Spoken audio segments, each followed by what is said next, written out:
Greetings, Longhorn Nation. We are in the doldrums of the offseason, yet college football always provides, Ian. We always have topics to discuss. And of course, one of the topics that's been really hot, they've been talking about at the SEC, AD, and coaches meetings, is the expansion of the college football playoff. An idea that almost no fans are for if you're at a school like Texas, but you're probably very much for if you're at a school where you want an expanded and more inclusive playoff. But I have a place that's inclusive of the best Longhorn conversation in the world. That's Inside Texas. Flash sale. Join for $1 American, 50% off for the rest of your first year. New members only. What an amazing deal to be a part of the best Longhorn community on the interwebs. All right, Ian, I want to talk about this because there has been some more movement on this. I've kind of argued and contended to that the Big Ten has been setting the stage and sort of setting the battlefield in a number of areas. And they appear to sort of be doing that here. And the SEC is kind of always left in the mode of responding. But the response of the SEC right now is they don't want to see an expanded playoff. There are myriad reasons for that. Let's talk about why, and then let's talk about what the likelihood is of an expanded playoff and what that might look like. They want an expanded playoff because their TV partners can bid on the addition of extra games. The Big Ten's TV partners. The Big Ten's TV partners. The Big 12 is on board with that as well. They are both Fox Sports affiliated conferences. The ACC is on board with this too for some reason, probably just because they stand to benefit from expansion, and it makes their conference more viable if they are routinely sending, 3 or even 4 teams into a 24-team playoff. But the TV networks that are not ESPN want it to expand so that they can bid on the extra games that are added. And ESPN will no longer have a monopoly on postseason football. That is exactly right. And I think the ACC perspective is pretty straightforward. Right now, they're going to get 1 team in the playoff of 12. Yep. If they expand to 24, they're going to quadruple the number of teams they probably get in, or at least triple. So seems like the math works. The Big 12, similar math. Hilariously, Brett Yormark. Also Fox Sports. Oh, yeah, no doubt. Yeah, the networks, that's the overriding thing to all of this. This is not serving the college football fan more broadly. But the Big 12, too, hilariously, less than 2 years ago, said giving us 2 automatic bids is insulting. They would now, kill for 2 automatic bids. Expanding to 24 or 20 or 16 or 18, 17 and a half, whatever they want to do, they're going to get more teams in, and that's what their ultimate goal is. So everyone seems to be for this, except maybe a lot of college football fans, but we're increasingly learning that serving the college football fan is not what any of this is about. No, there's tremendous money at stake, and there are disparate factions squabbling for those payouts. So the fan is an afterthought at this juncture. And one of the things driving the Big Ten is there is some urgency here. Now, they've had great success on the field. Obviously, they've won the last 3 national championships. They've been sort of setting the discussion for the rest of college football under Petitti. However, their hidden weakness is Big Ten ratings are down, way down. SEC ratings are up, way up. So although the Big Ten negotiated a very favorable TV contract, and then I think that expires in early 2030s, they're not delivering on that the way that their partners thought that they would. So that's the hidden weakness. That's the soft underbelly of the Big Ten that no one discusses, which is they are feverishly trying to expand the playoff because that is the time when Big Ten fans will tune in and watch those teams, and they can make up some of that gap with their TV partners. That's a little surprising that they've dropped, because it used to be that they're like mid-level teams like in Iowa would consistently draw, thrice the number of a typical Big 12 game. You get like 3 million people watching Iowa play like a given game. And if that's dropping, I think that's maybe an elephant in the room that could affect the whole sport. Well, they still 3x the Big 12.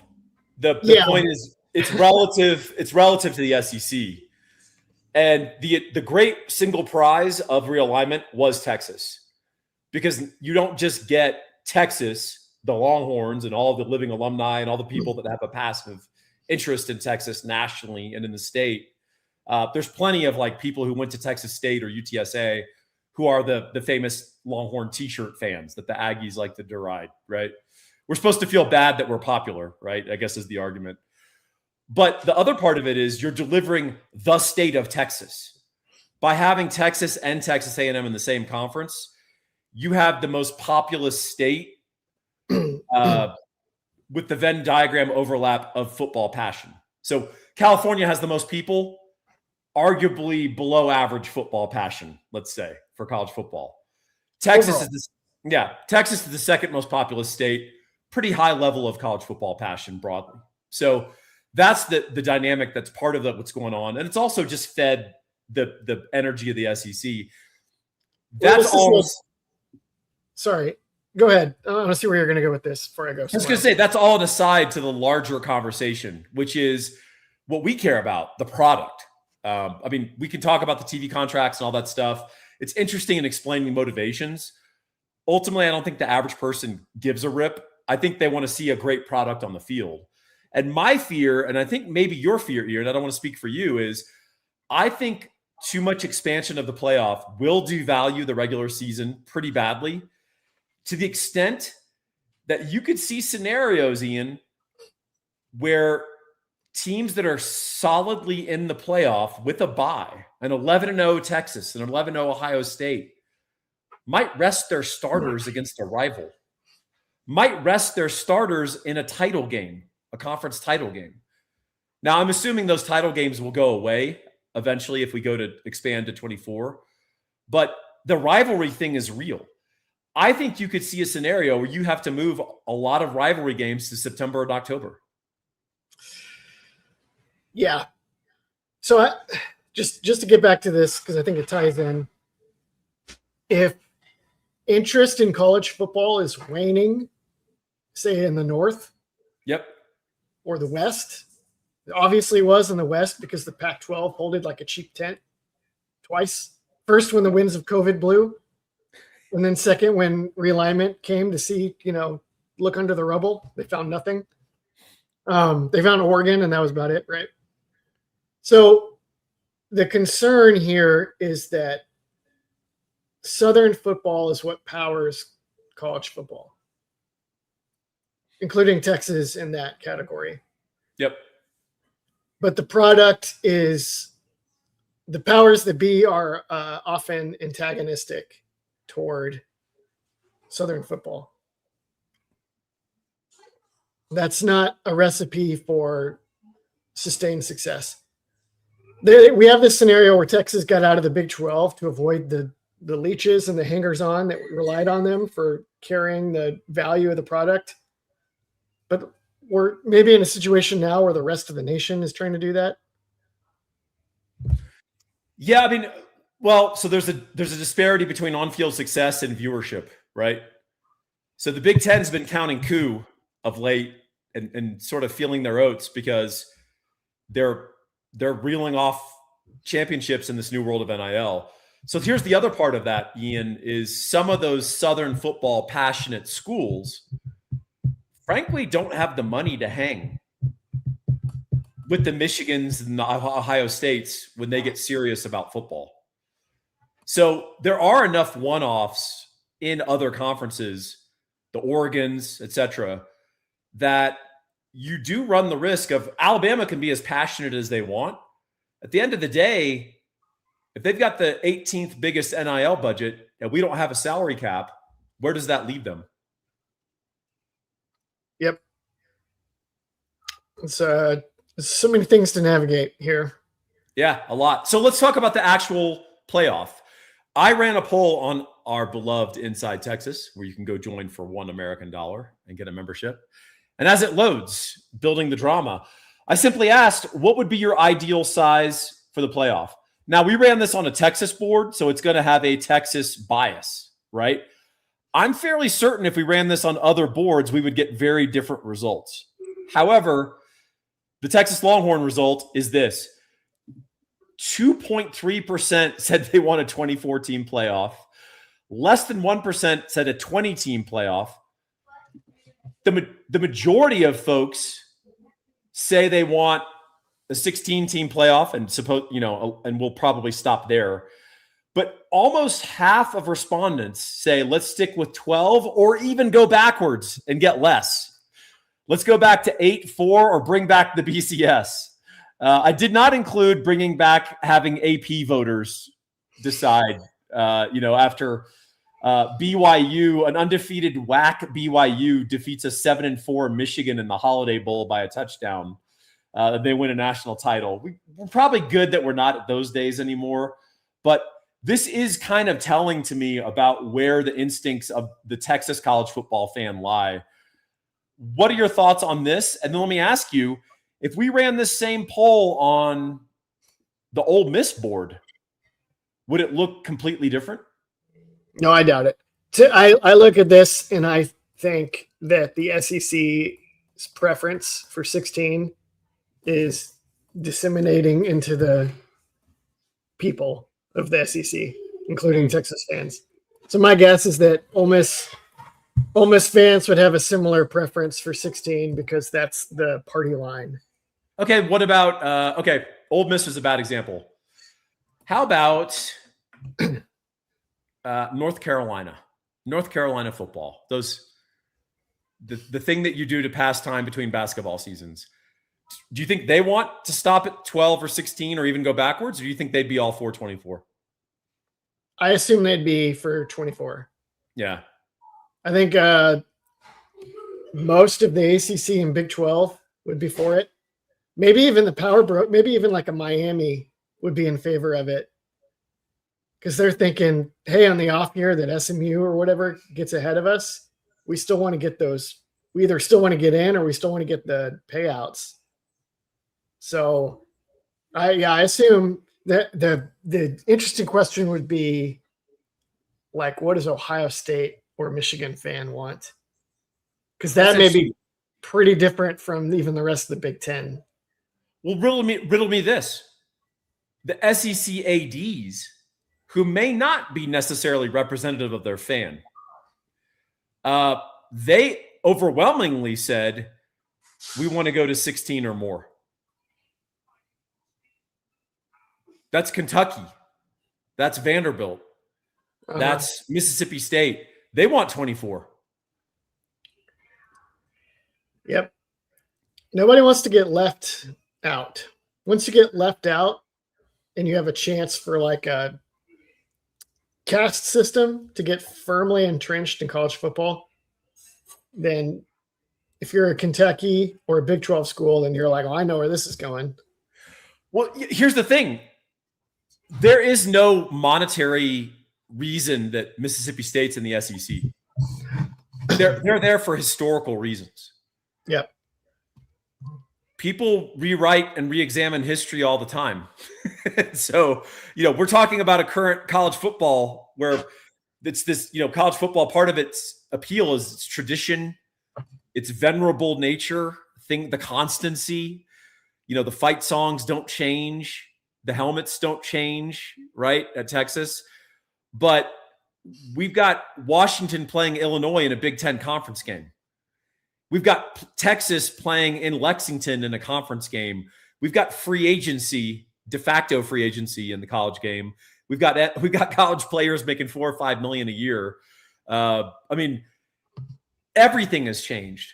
So it's not hard to imagine a super conference scenario where every relationship gets re-examined and the SEC says, hey, Texas, Georgia, and LSU have been talking and we've decided you're no longer a part of our gang, Mississippi State. So I'm sure schools like that are deathly afraid of being left out or left behind. Yeah. Or Arkansas. Yeah. Yeah. Well, what about basketball? What about baseball? All right. So, Paul, let's say that the two of us could be put in charge of this. Okay. But maybe before we do that and offer our own solution for how to fix the college football postseason, let's talk about Gabe Winslow, Paul. Let's do it. Let's talk about the guy who's going to fix your mortgage situation as you're buying a house or refinancing your existing house. That is Gabe Winslow. And this man doesn't need a BCS formula to find excellence. He lives and breathes it every day. He craps excellence, ladies and gentlemen. 832-557-1095. Rarely do you see a show where you get to see an advertiser described as crapping excellence, but we're going to do that here on the Deep Dive. Gabe is fantastic at what he does. Over 20 years in the industry. He's a National Merit Scholar, went to the University of Texas, has a law degree. He does a lot more potentially than just your mortgage. There have been many times when Gabe has swooped in due to his experience and his real knowledge of the nuts and bolts of every aspect of closing houses and doing that he has swooped in and saved a deal that the realtors couldn't solve, that the appraiser couldn't solve. Gabe, the mortgage guy, came in and saved the day, and we've got the testimonials to prove it. Go look at Google reviews. Go look at the comments on Inside Texas, and every time we post about him, he's just phenomenal at what he does, and he's a great guy. You can reach him at 832-557-1095. Tell him that Ian and Paul sent you. All right, Mr. Boyd, we are now in charge of everything. What are we going to do for the playoffs? Finally. Are we going to have conference games in our new world? So I'm of two minds of this. Okay. This is kind of a bad setup that I gave to myself. Because on the one hand, I have to what would Ian do if Ian were in charge and the regulating body was Ian or Ian and Paul? Two consoles. All right. And then I have, where is this thing kind of pointed and how could we make that palatable? So it feels like 20 or 24 is almost inevitable. It doesn't have to be. It doesn't have to be. I hate when people are like, it's inevitable that blah, blah, blah. It's like, no, not really. I have two answers. I have, how could we do 24 teams and it not be garbage and ruin so much of the sport? And then I have, what if we could just forget all that and do something that makes more sense competitively?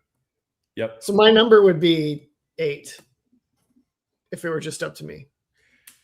But with you have 8, then that does make the conference title games more palatable, doesn't it? Yeah, you don't need to touch those. Those are great.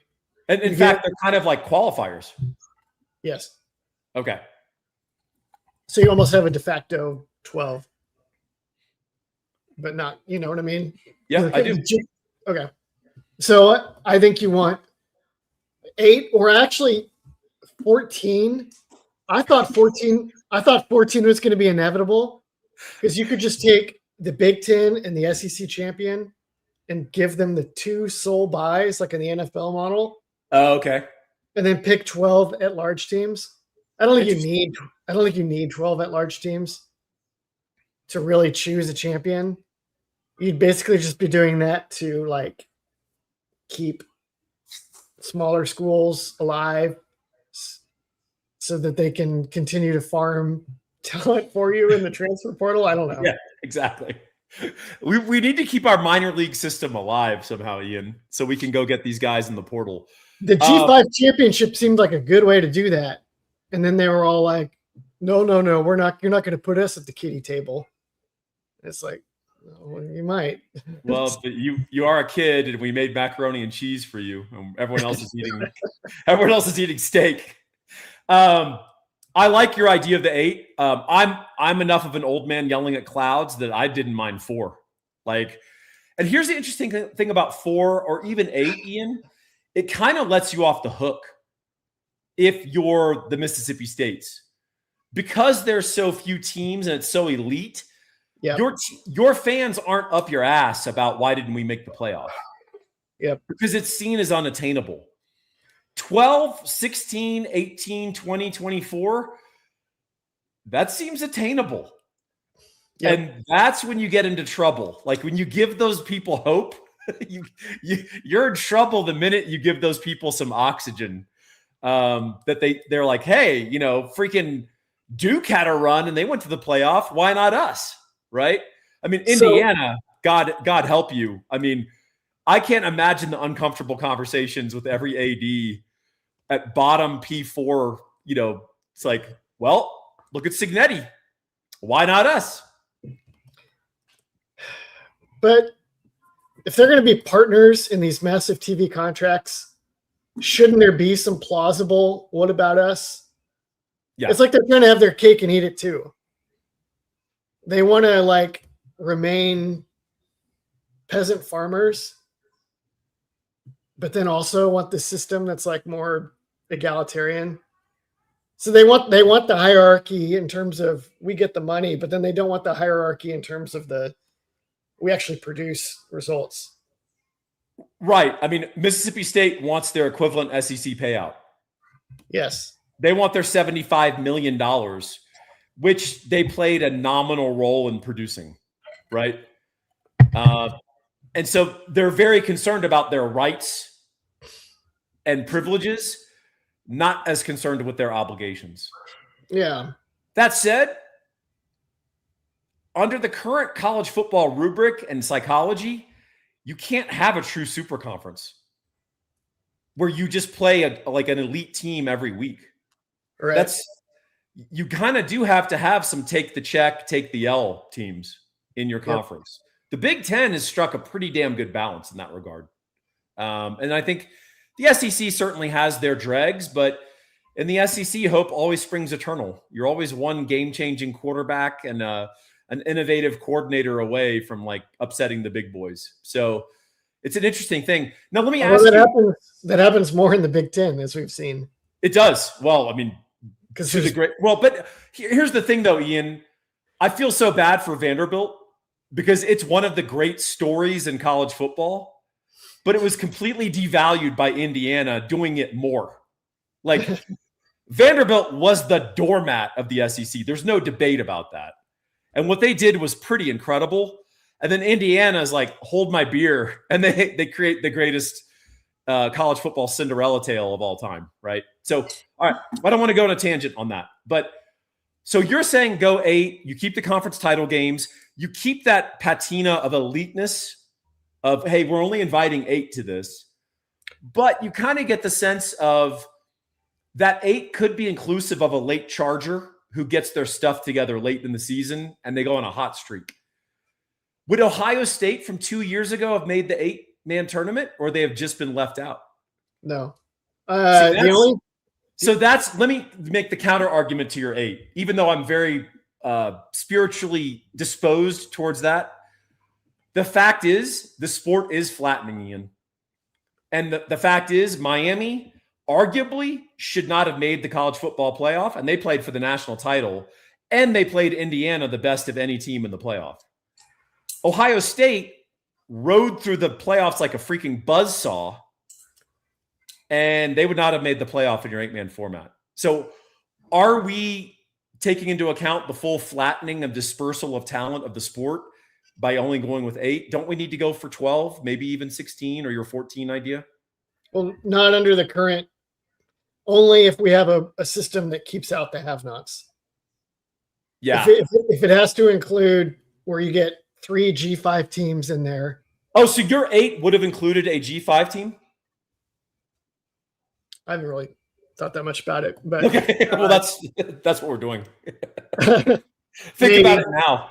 I mean, right now there's not any reason to do that. No. In the past, there would have been, but now it's like there's no G5 team that you can't get Boise State anymore. Whether or not that team could have done something in an 8-team format, which we could argue about in a whole episode, I bet, the team wouldn't exist. The Kellen Moore would be poached. Yep. There was 4 burner receivers they found under rocks would be poached. Their edges would be poached. Their left tackle would be that solid running back. What, Ian Moore, was that his name?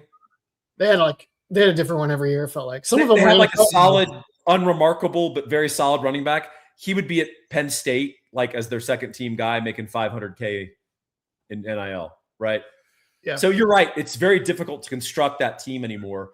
So it's a shame because just as the G6, now G6 is being included, they're now at their greatest deficit. Yeah. When just 10 years ago, they could have fielded individual teams that could have gone in the tournament and upset somebody. I don't think they could have won it all. I don't think that's possible. But I think they could have upset someone in round one. And that's a shame. It's a shame for the sport. I feel bad for them. But the reality of the sport is I don't know why we're still pretending like freaking Colorado State is going to go to the playoff and like compete. Yeah. I mean, unless they can find a billionaire, right? Yep. If UNLV suddenly Steve Wynn takes a deep interest in UNLV football, hey, we've got a shot. Like we can put together something. Until then. And what you see is when the school does have that, they maneuver them into a bigger conference. Yeah, you're exactly right. SMU has that. BYU has that. Even Houston. Texas Tech, Houston to a lesser degree. Yeah. And then they all just get steered into a bigger conference anyway. So they're not in the G5. Yeah, that's a fair point. Yeah, I mean, you tend to just grab them once they reach a certain point of qualification. And there's also, yeah. Another thing here is I like the 10-2 Ohio State. Well, I didn't like that 10-2 Ohio State team, but I like the idea of a 10-2 Miami Notre Dame that makes like a late push and has a great playoff deal, because I want the playoffs to be fun. I'm okay with this is a television product, and we want to create compelling television. Yeah, let's go back to that, because you and I were both very much on the side when the committee chose to leave out Florida State under the old model, Yes. the 14 model. Yes. You and I are both like, that was the correct decision. And people were very into like deservedness and fairness. And I was like, their team now sucks. It's bad television. Michigan is going to beat them 38-3. Like, no, sorry. This isn't an HR inclusion session. Like, we're trying to create the best and most compelling matchups. And basic football knowledge and the evidence of watching the ACC title game tells us Florida State's offense is now non-competitive because they lost their starting quarterback. So I think that was a great decision and actually a rare moment that I do applaud the committee stepping in. But downhill since then. And also, here's the thing, Ian. As Texas fans, we may like the eliteness of the 8-man playoff, 8-team playoff format. However, the realism of a 9-team SEC schedule, plus our pretty adventurous non-conference scheduling, means that we're that 10-2 team that gets hot late. Like, don't shoot ourselves in the head because we want to have this like aura of eliteness, right? Yep. It's inevitably the big school that like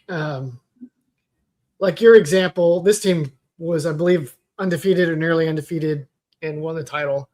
But 2004 USC, by the time of the BCS game, was a monster. Was a different team even than the other Pete Carroll USC teams. They're an absolute monster. It was like the realization of the Leinart, Lindell White, Reggie Bush triumvirate. Plus a defense.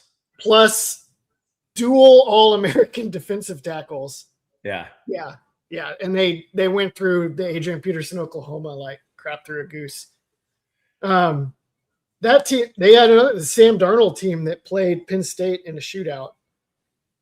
It happens pretty often that college football's best team at the end of the year is not the team that navigated the schedule.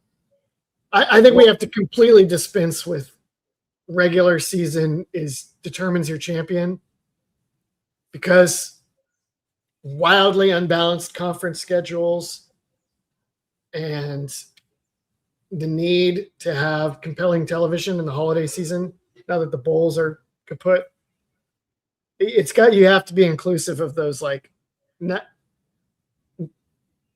and even 9-win teams that are like hot late. Yeah, and playoffs, ultimately, any playoff format, irrespective of sport, rewards ceiling, not floor. Yes. Floor is rewarded in week 8 on a quick turnaround Friday game where you're playing a boring opponent on the road and you're like, let's go through the motions, and you can get upset. A good floor team goes in there, takes care of business, and kicks ass. But if that good, reliable floor team goes in the playoff, they can't elevate. When they encounter a Miami Hurricanes that's actually like feeling it and like has their crap together, they're in trouble. The playoffs reward ceiling. And that's why in the NFL, in the NBA, even Major League Baseball, it's terrifying when that wild card hot team that was 5-5 at midpoint of the season in the NFL suddenly goes on a tear, and everyone's like, oh no, here comes the Ravens. Oh crap, this isn't good. That's a fun feeling for playoffs in any sport. So I'm with you. I think that's a fun inclusion. Here's the thing that I think, maybe I don't want to speak for you, but you and I get a sense, would be good at 8. We'd be good at 12. We'd be even good at 16 or your 14, hybrid model. Yeah. I really fear 20 and 24 having unintended effects and consequences on the sport that I just don't think the money people anticipated, in how it will degrade rivalries and degrade the urgency. Because one of the things that is amazing about college football is the absolute sense that your season is on the brink every Saturday. And if you lose that sense of hysteria, I think you lose something that makes college football so special. I mean, if you're like, we can drop 3, we'll still make the playoff. Yeah, sit out Arch Manning. I know he's got his hamstrings a little tender. He could play, but let's sit him out against A&M. Who cares if they beat us? We're trying to win a national championship. Dude, I don't want that college football world. That's the NFL world. Yeah. I think. I mean, so let's set it for people who aren't big NFL fans, right? Literally at the end of the season, if you're already got your qualifier and you can't improve your playoff seeding or even nominally improve it, the Buffalo Bills will sit Josh Allen and all their starters in their last game against a heated rival, the Patriots, and they'll get blown out and they'll just shrug and go, we just lost 34-3 to the Patriots. We don't care. We're going to the playoffs. New season. Uh-huh. That's not college football mentality. No. I think it's possible you could preserve some of what makes college football still special and unique. And you need to do it by importing some NFL mechanisms. So here's how I would do that. All right. 10-game conference schedule. Oh, no. 2 non-conference games. They can be pay the bums to come. All right. Structure the 24-team playoff where you have to go through your region to get to the finals. Okay.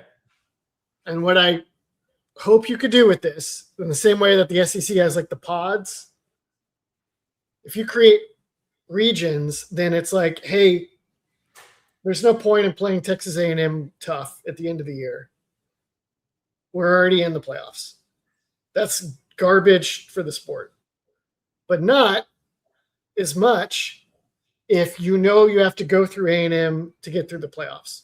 Because like the Bills and the Patriots, they already played once earlier in the year. And if they're both good and the game matters, there's a good chance they're going to play again in the playoffs in the East, in the AFC. Same thing in like the NBA or whatever. The routine playoff matchups sustain or create rivalries that are awesome. So we're like Texas and Georgia right now, right? So if you have and this is still going to hurt the SEC. I think every system we come up with is going to hurt the SEC a little bit because it's so competitive. But if Texas cannot get through the playoffs without beating whoever is good out of like A&M and Oklahoma, Arkansas maybe, or LSU, or whoever's in the region, maybe SMU if they, depending on how you structure it, then I think that still, especially in those first, I'm on a tangent, those early round games in the 2014 playoff need to be on campus. I agree with that. All right. So what do you make of that? Have I preserved enough of college football that you're feeling that this is palatable, or is this still, why are you messing with this? So I don't mind. I understand where you're coming from. I would go in opposite direction. And I think this would actually probably help the SEC, or at least be neutral, which is I would actually go to 8 conference games. I would have 4 non-cons. 2 of them can be patsies. 2 of them must be fellow P4. And one of those 2 must be a Big Ten SEC invitational. Just like basketball. And you pair up preseason seeds and you fight it out. That will actually create real data points of conference strength. So the SEC doesn't get to hide behind its, well, we're the SEC, it's dog eat dog. And, Mississippi State, they'd go 10-2 in the Big Ten, right? And the Big Ten people roll their eyes at that. Similarly, we can watch the bottom of the Big Ten, and that's garbage product. Like, Michigan State is not upsetting Ohio State, okay? Purdue is not upsetting Ohio State. Whereas there is a non-zero chance on a good day, Kentucky can take it to an SEC power, right? So I think still a 24 team in this. Are you? No. So the purpose of doing this robust non-con is you're creating enough data points that you actually get some valuable BCS type ratings or like evaluative systems, because you have a lot of round robin. Because the problem with fundamentally college football is you don't play enough games to get a really robust data set. And the more conference games you play, the more insular it is, right? You don't get that, well, they played, and then they played, and you get these cross references that basketball gets, right? And the beauty of basketball is you play these SEC Big Ten invitationals or these ACC, SEC. Early in the year, let's have the ACC and Big 12 face off. And let's figure out who is the more deserving of the 2, who needs only 1 bid out of those 2 conferences, and who might actually deserve 2. And I think if you actually create that methodology, you can still schedule early non-cons that are highly competitive without great consequence, because people understand the system, the formula, and strength of schedule way above all. And so a 9-3 Texas is a playoff team.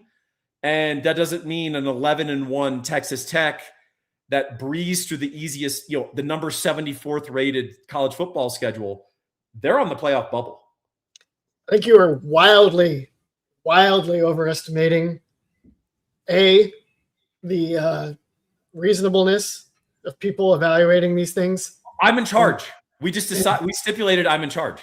Oh, okay. If Paul's in charge and Paul's going to use these inputs to make decisions, I would anoint you to make those decisions and allow you to choose your successor when your time as king is over. But also, you did say we were going to be co-consuls. Okay. History tells me that I would need to kill you at some point or send you into exile, because we can't have 2 rulers. We can't have Mark Anthony in the East and Octavian in the West. It's just not going to work. The other problem in the real world is that people are not going to make these arguments in good faith. No, they're not. So when you create this like huge world of comparative data, everybody will just cherry pick it, and it's not going to matter. Well, and so here's the thing, and there's a part of me that wants to turn it all over to the computers, but there's another part of me that wants to turn it over to like the input of Vegas gamblers. And I know that's dangerous to say in the era of Brendan Sorsby, but here's what Vegas does better than anybody. Yeah. unemotionally, Ohio State 2 years ago was a pretty heavy playoff favorite. And the average college football fan is like, they're cooked. Bunch of losers. Michigan schooled them. These guys are underachievers. Day's a choker. Vegas is like, they're the most talented team. This isn't hard. And Vegas was right.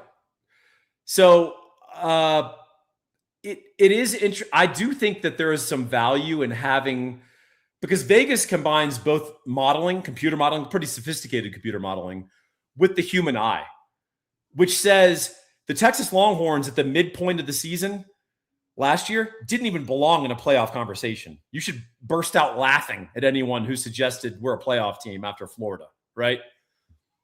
However, late in the year, had we made the playoff, Vegas would have had us as like the 6th or 7th favorite. That's a fact. So I almost want to engage that combo of pretty sophisticated modeling with the human eye, which late in the year says that team is red hot and they're playing at a much higher level than they were just 4 games ago. It's like some stuff got fixed. It's coming together. That can also be deceptive. I understand that the human eye can be fooled, but I almost wish the committee had more of those people that can make those informed sort of decisions. And maybe that's just wishful thinking on my part. I don't see why they couldn't. It's interesting. College football is, I feel like, one of the most accurately handicapped sports. It is now. I could beat the handicaps in the NBA playoffs many years. And I've laughed at some of the stuff that it has produced at times. It really struggles with the disparity in the regular season and the playoffs. Nobody wants to hear me talk NBA, but the NBA playoffs are like, they're very different. College football has been very consistent on that for a long time.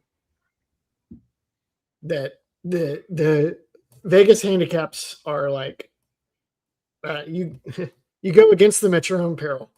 Well, and the NFLization, that's a further proof of the NFLization of college football, because, man, talk about handicapping with the NFL. The half a point on a 3.5 point line is like everything in the NFL, right? Because if a team gets out to an early 14-0 lead, their goal is to win the game 24-21, sit on the ball, right? Increasingly, college football is being played that way, whereas wins and victories usually occur with margin. Like, you could pretty reliably count on that. But as the sport flattens out, it's not as easy to just go blow somebody out, or at least the competitive teams. So there's a year where one of those later Nick Saban teams, you could make mega money betting against them on the spread, because the spread was so expensive. Yeah, so inflated. Yeah. And it was like, Saban, he's not going to try to win this game by 52 points, guys. Yeah, I think that's fair. All right, well, I think we've had an interesting discussion. I think we've solved nothing. Yeah. But hopefully we've given some people something to think about. Can we both say unequivocally we are very fearful of a 20 or 24 team playoff? Yes and no. It just depends on how they structure it. Like, you move conference games to the beginning of the year, you have to do that. That will happen. Yes. That will happen. But that's, as long as you get exciting games at the beginning of the year, I don't really care if they're conference or non-conference. Okay. And then what was my other condition? Oh, I would prefer regions, or at least like this rivalry still matters. That won't happen. That probably will not happen. They'd probably do it like baseball or basketball, where it's like the Austin Regional, but then the teams in the Austin Regional are what, Holy Cross? Yeah. It's not a regional thing. Although that's actually so the architecture of that is purposeful. the idea is to actually heavily advantage the regional host, right? Yeah. So not only are you playing an inferior team, they're having to travel, they're playing in a strange environment, et cetera, et cetera. That is the purpose of it. I mean, they're doing that intentionally. Now they do also do some travel considerations. So they'll have like Louisiana Lafayette as your 3 seed, in Texas. But, the goal is to advantage the top seeds that have been earned. And I don't mind that approach.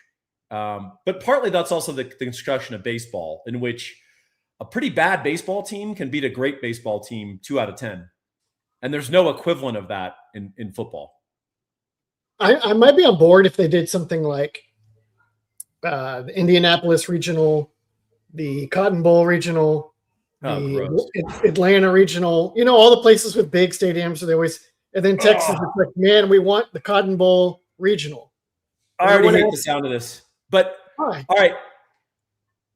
If we're going to do 24 teams, can we please do the first 2 rounds at least at home stadiums? I prefer that. Okay. I would do it at home stadiums all the way up to the title game. I would make it like the Super Bowl.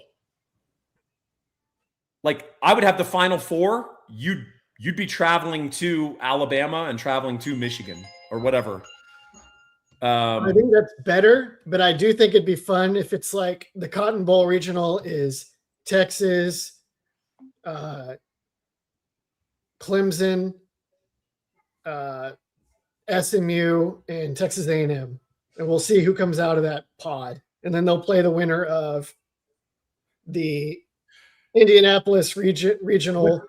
Michigan, Duke, Wake Forest. Yes. That would be great.